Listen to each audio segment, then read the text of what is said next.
We're up to the entry of Hitbodedut.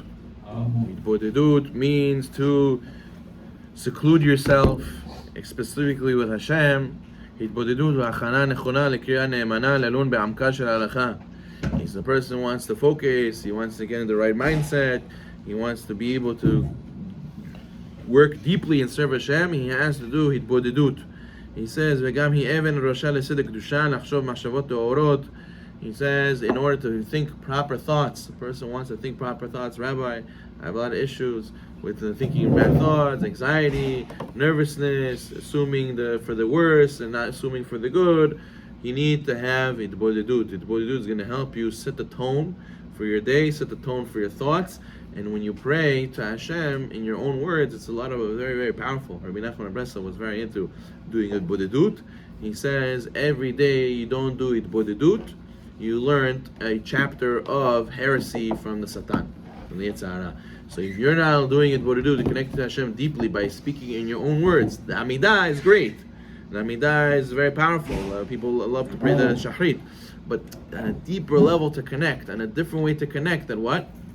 You speak to Hashem in your own words. You sit down for 20 minutes and say, Kadosh Baruch Hu, I want to ask for forgiveness for all the sins I did. I want to start over. And then you speak about all the things you're thankful for. Thank you for Hashem for this. Thank you for Hashem for that.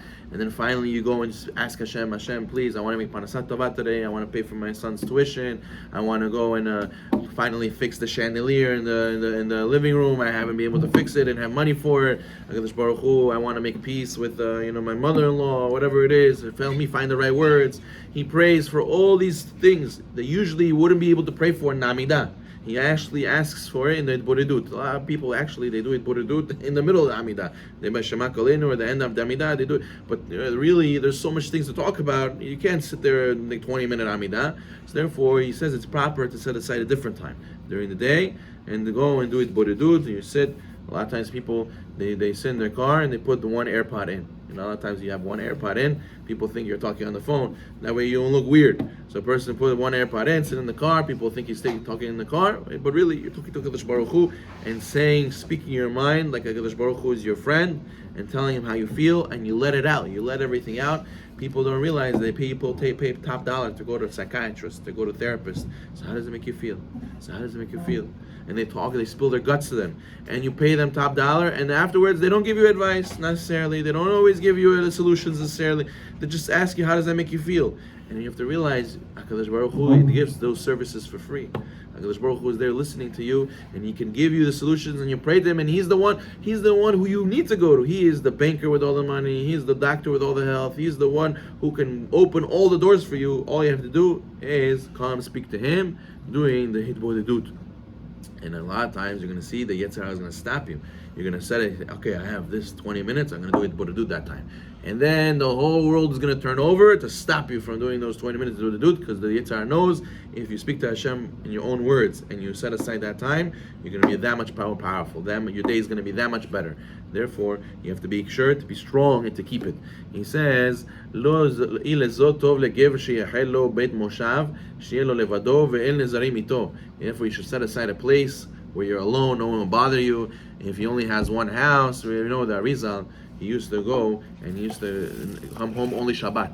He used to go on a boat, a little rowboat, you go to a little island, there was a little shack there. He used to stay there 6 days a week, learn. You come home only on Shabbat in order to be able to be on alone and to be connected to Hashem and no distractions.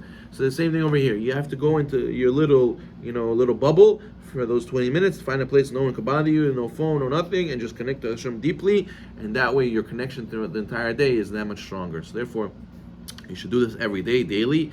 And he says, "Yitboded beimkono ki b'sha'ah achat shel hitbodedut yachol lilmod la'avin liknot tzedek kedusha yoter miyom shalem." He says, doing Hitbodedut for a little bit every day, you can acquire the holiness and acquire the knowledge and acquire the connection to Hashem that even if you prayed and learned the whole day, you couldn't acquire with distractions. But this, without distractions, you get it all in one shot. And he says, he says, some people are so good at Hitbodedut, they can go in the middle of other people talking, in the middle of other people around them, they can do Hitbodedut. You never see Rav Ovadia alav shalom, he would be learning, the prime minister would come to his house and be standing right in front of him, people taking pictures, and he doesn't even realize what's going on. You talk to him, you're standing by him. They used to stand for 10 minutes next to the rabbi until the rabbi looks up and says, "Oh, I didn't know you guys all here." He was in a different world because he has such a focus. Therefore, a person has to learn, because it's very easy to be on the treadmill and you never come off. You're always going from one thing to another thing, one to the next, one to the next. And the Hitbodedut puts a pause. It stops in a factory, the conveyor belt's going. You press the button, you stop all the work. That's a lot of times we need in our life. Hitbodedut does that, makes us slow down, makes us get our pace back together, and makes us realize we need to speak to Hashem in our own way in order to be able to have this life of normalcy. Because otherwise you won't be normal. Otherwise you won't be able to handle the stress. Therefore, a person has to make sure to do Hitbodedut. Baruch Adonai Olam.